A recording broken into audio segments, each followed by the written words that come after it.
everyone, it's Glitchy here, and for the first time in a minute, we're going to try and be as positive as I possibly can for a video. Today we're going to be talking about a new hit indie game which has been in development for about 4 years before release, known as Mouse PI for Hire.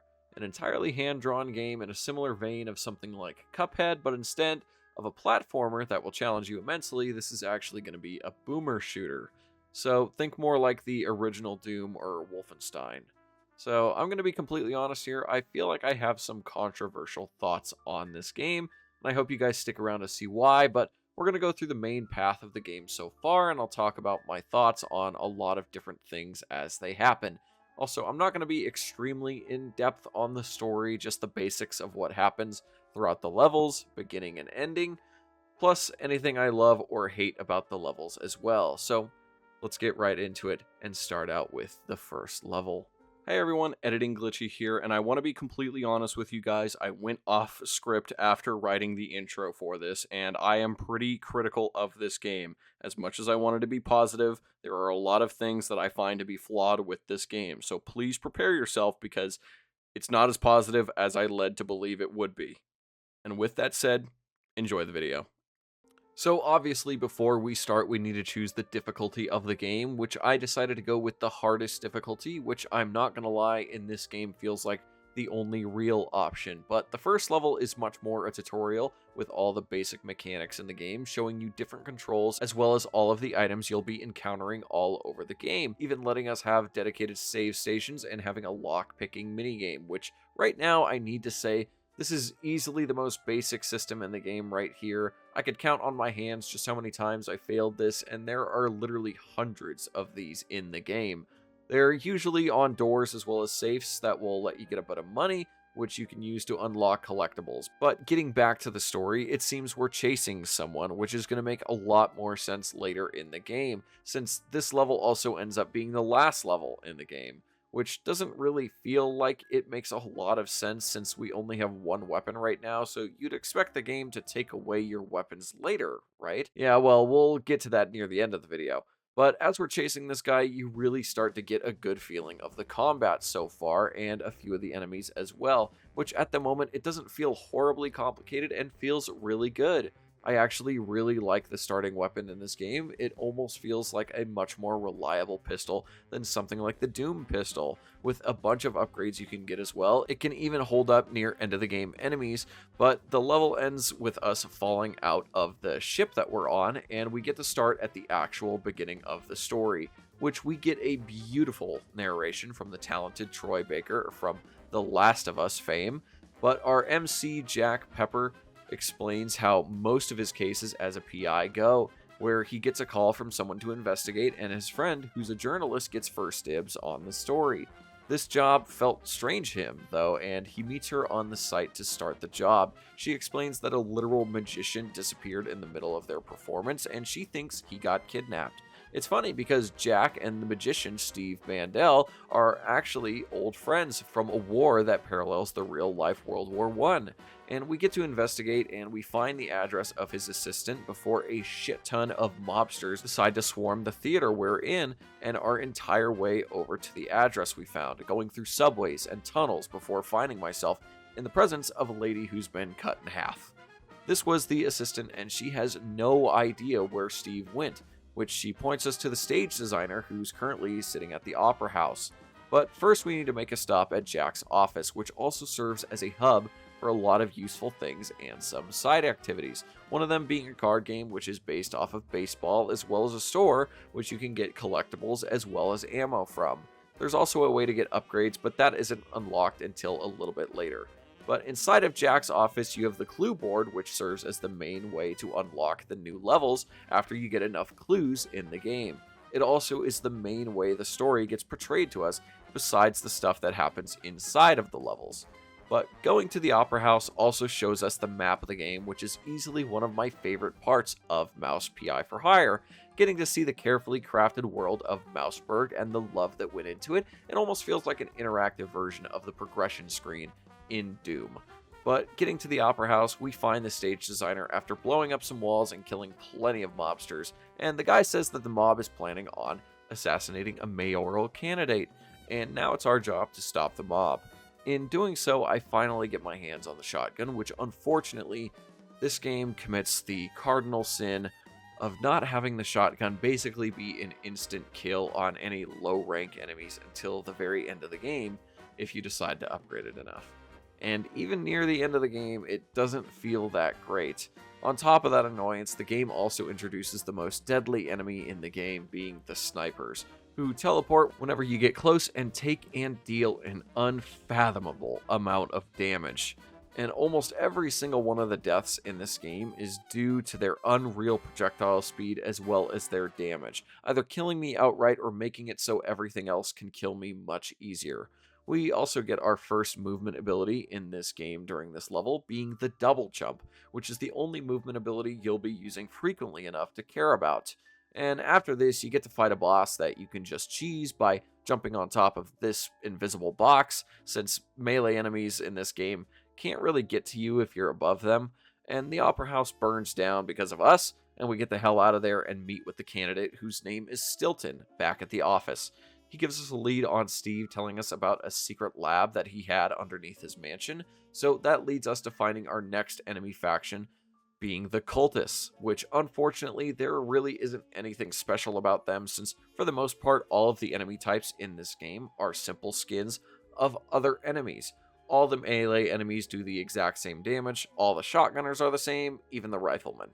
The only difference is the cosmetics and the voice lines they spam as you're shooting them. But this level also introduces the shield guys, and quite frankly, these guys are also extremely fucking annoying because I didn't realize until near the end of the game that you could melee them to force a stun animation so you can kill them a lot quicker. So my dumbass was just sitting there waiting for them to attack me, but overall, this level is pretty decent because, as I said in the RE9 video, I love the secret lab aesthetic, and I especially love it with this game's art style. They even give you a gun here where it applies a toxic effect, and this is easily one of the best guns in the game because it causes a stun lock and it does chip damage to anything you shoot with it. And there's also 3 separate bosses here, which are all different robot versions of Steve's assistant, which he was in love with and tried to recreate as a robot. All of these are fine for the most part. The last one is probably the best because it combines aspects from the first 2 and just makes it much harder. But with the end of that level, we get another lead that points to a ring of kidnappings in the ghetto of the city, where now the cops are kidnapping shrews and taking them somewhere. So now in this level, we also get to shoot a shit ton of cops, which by itself I don't have an issue with, but quite frankly, story-wise, I don't see how the fuck this doesn't affect anything. Jack literally massacring the police force, no matter what they were doing wrong, would have them up his ass for the rest of his life if they didn't catch him instantly. Am I nitpicking the Mouse Detective game? Absolutely I am. But that doesn't mean I wasn't thinking about it during the entirety of the game. But let's get back to the game, where we get to see our first power-up in the game being the Popeye Spinach, which leads me to another issue. These power-up sections are used as an introduction to these features, but they never show up in any of the arenas as just random things you get to play with. One of my favorite parts of Doom 2016 and Eternal was they would give you these power-ups to play with all the time, and there was a certain strategy to using them. In this game, they only have one power-up that gets that treatment, which is a pepper that gives you burn damage and increased movement speed. It also just kind of feels like the game is limiting how much fun you get to really have. But after killing even more cops, we can escape the district and go back to debrief Stilton. And after finding a new lead, we head down to an old subway tunnel to find a shit ton of mobsters, which the biggest part of this level in substance is the boss fight, which, I'll be completely honest, is probably one of the worst fights I think I have done in a while. I don't know what difficulty the playtesters used in this game, but on the hardest difficulty, there literally is not enough ammo in the arena to kill the boss. And since he heals throughout the fight unless you can shoot a can out of his hand, you're stuck waiting for the game to automatically give you ammo while watching his health bar creep back up from the damage you've already dealt to him. But killing him leads us to a foreman who tells us the mob are helping the police traffic the shrews somewhere, but they're only middlemen.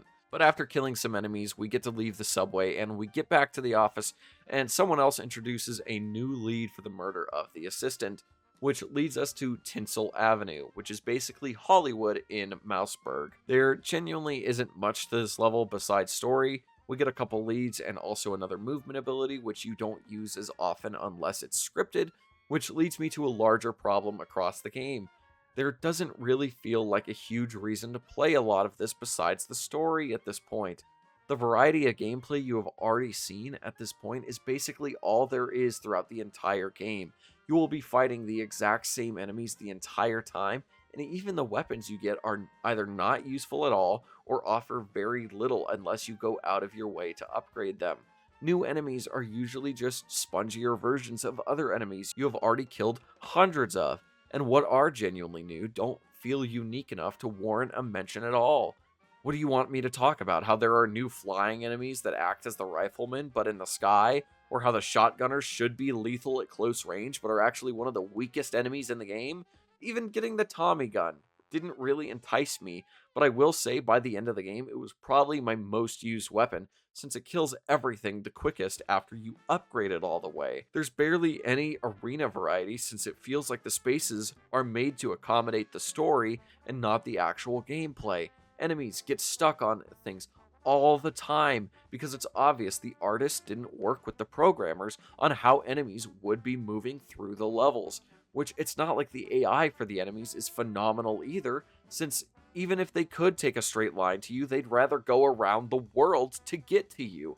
And since all the spawns are marked, you know exactly where they're coming from at all times. It's not like other modern games where enemies feel like they can basically spawn anywhere, creating some sort of variety. But I'll be honest, I've gotten a little too carried away, so just let me move on. We'll get to some other stuff later. In this level, we find some stuff of the assistants, then we leave and talk to the lady who gave us the lead in the first place, which she tells us to go talk to the owner of the Opera House, who was closely connected to her. And after we do that, he tells us to fuck off pretty quickly, after a little bit of pressing him on the murder of the assistant. And then I decide to head to the docks to investigate the Shrew kidnapping, which the most notable part of this level is that we get the rocket launcher, which is the last weapon in the game, which is worth anything after a small boss fight where you get to destroy a building with it. But otherwise, we find the exact people in charge of the kidnappings being the head of the force, as well as a German scientist. Some of those lead us to the wetlands for some reason, and this leads to a long level where we fight like hell just to find out the mob knows absolutely nothing of what's going on or why they're even kidnapping the Shrews. So the cops and whoever the scientist was working for are the real culprits behind all of this. So Jack decides to take a break from that case and get back to the dead assistant, which leads us to this bayou-like area where we try to investigate the house that belongs to the opera owner.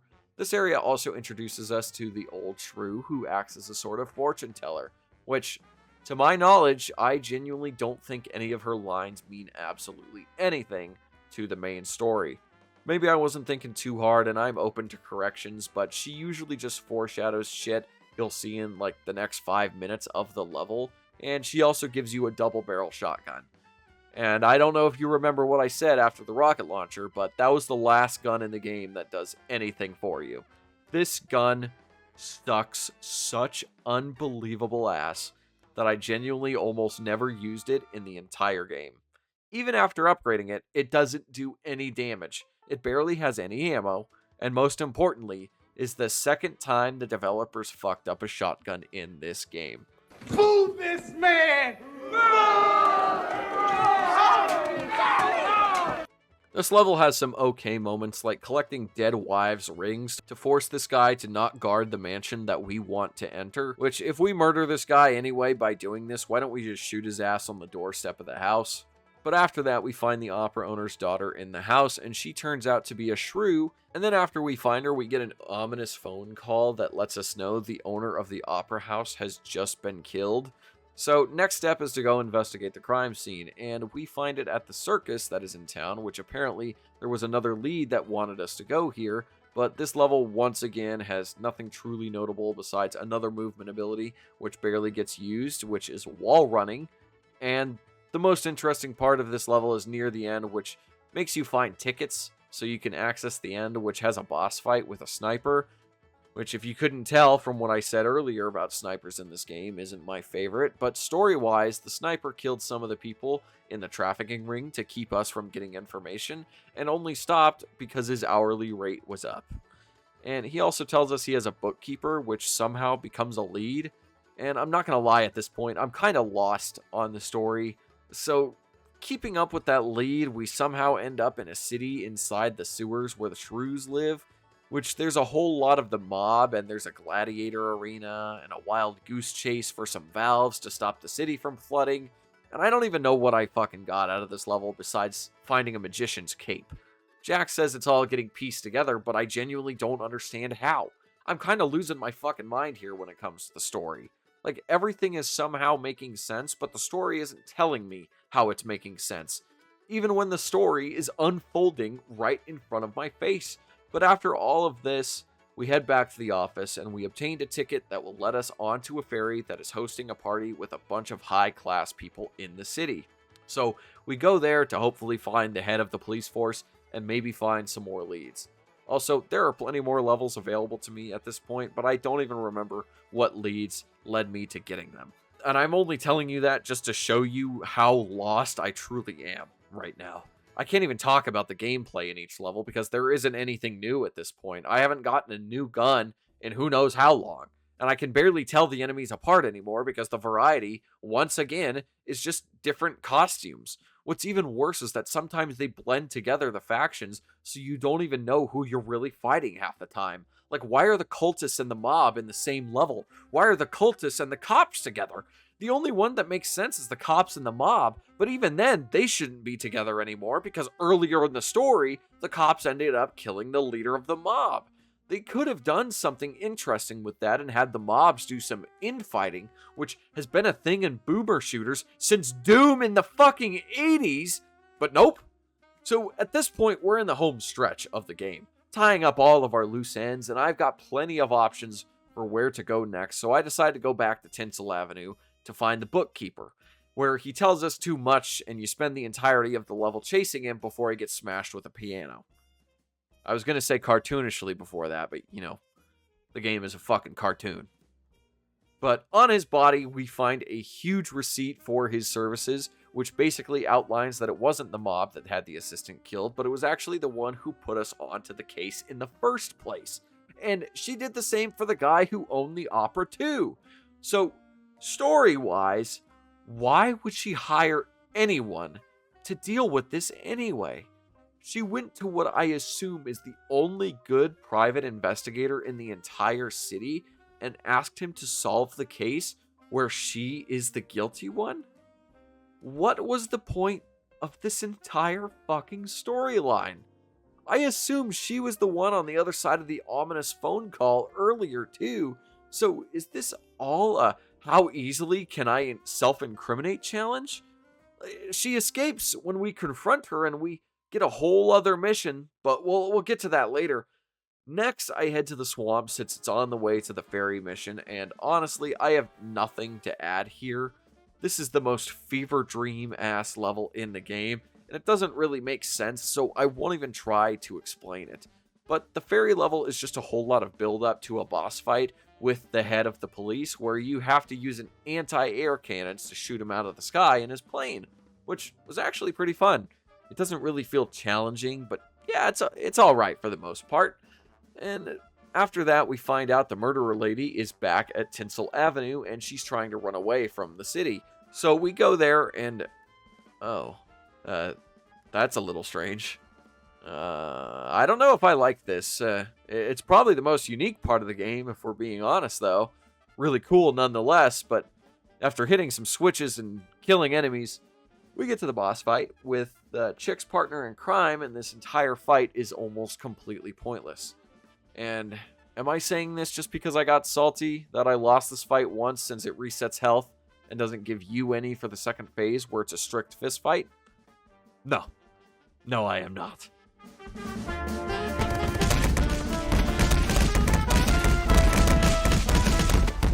But the bitch gets away after this, and now we're headed to the mental asylum, since this is where the trafficking trail leads and also has my favorite character in the entire game, being a talking brain that sounds like a German. We also get to shove this guy inside of a gun, which is genuinely useless, and there is plenty of mind fuckery in this level. Like, we get drugged and there are literal skeletons just walking around the place during this level.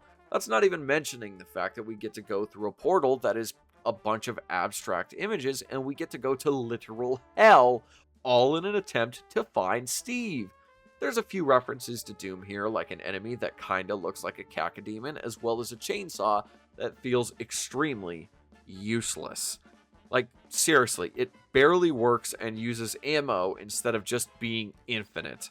So mark it down for strike 3 on making awesome weapons suck ass in this game.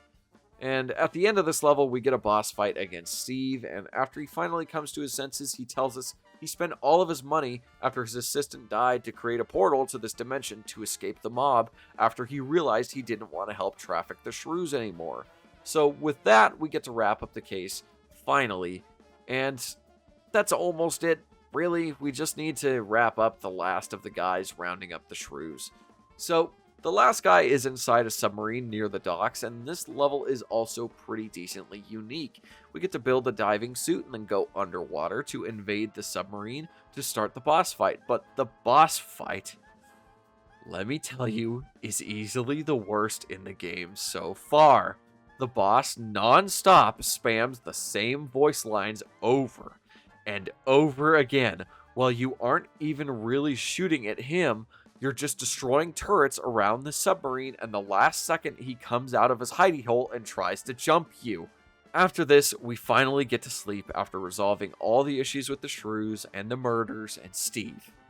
But unfortunately, the real masterminds behind this aren't just going to let us sleep, which is the BMP, or the Big Mouse Party, which is supposed to parallel a certain German group in the late 30s and early 40s. And to be honest, this just feels tacked on to the story. The game easily could have just ended with a submarine with a bit more setup inside of that level and maybe some more spectacle. But the rest of this comes out of nowhere simply because we need some amount of resolution, since the beginning of the game was really the ending.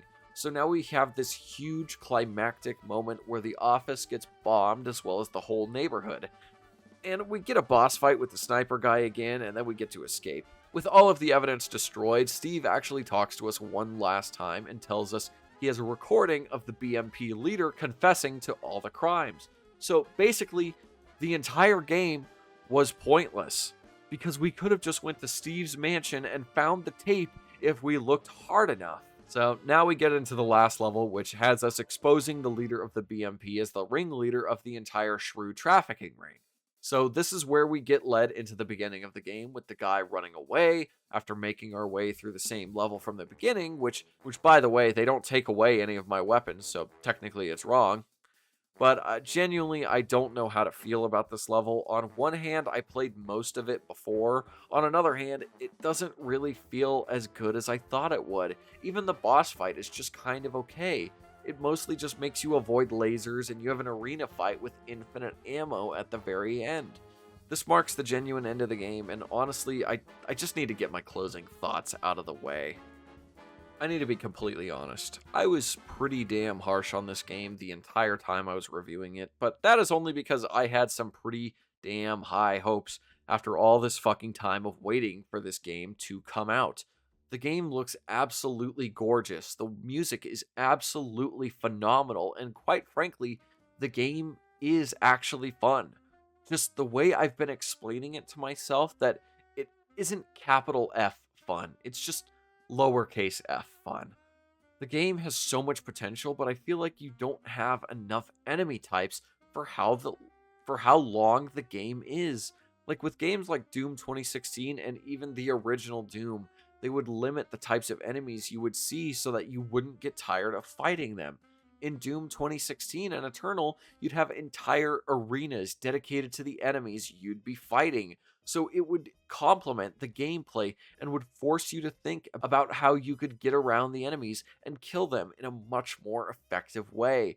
But in Mouse PI for Hire, it does not feel like any of the arenas were created in this way.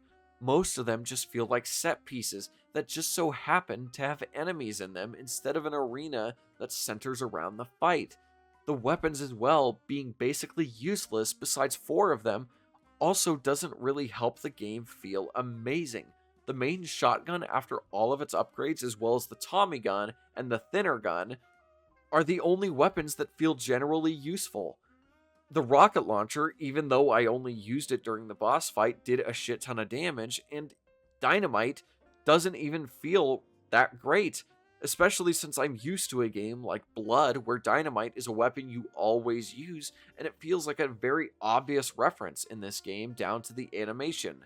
But getting past all the gameplay, the story is a huge issue with me personally, as even though I was able to enjoy it through the main points of it, I felt like it was extremely messy, and the only parts I could fully understand were at the end where it blatantly told me what was going on. Even the mystery didn't feel like it was really going anywhere. All of the leads as well as the missions were extremely loosely connected. Maybe I have a 3-year-old's critical thinking skills, but man, it really didn't feel natural to me. Like, the lady in the bayou gets a mention at the very end of the game, but she doesn't show up at all. And there were jokes about her being a goddess of foreshadowing or something along those lines, and it just kind of sucks. Because after so much hype and waiting for this game, I damn near expected perfection. But looking at all the reviews, I almost feel like I played a different game than everyone else. But at this point, I just want to hear what you guys think of the game. What did you think of Mouse PR for Hire? Did you like it? Or do you agree with me that the game was a letdown in some areas? Let me know in the comments below, and if you guys felt so kind, please like and subscribe, as it really helps out the channel. I'll see you guys when I see you. This is Glitchy, signing off.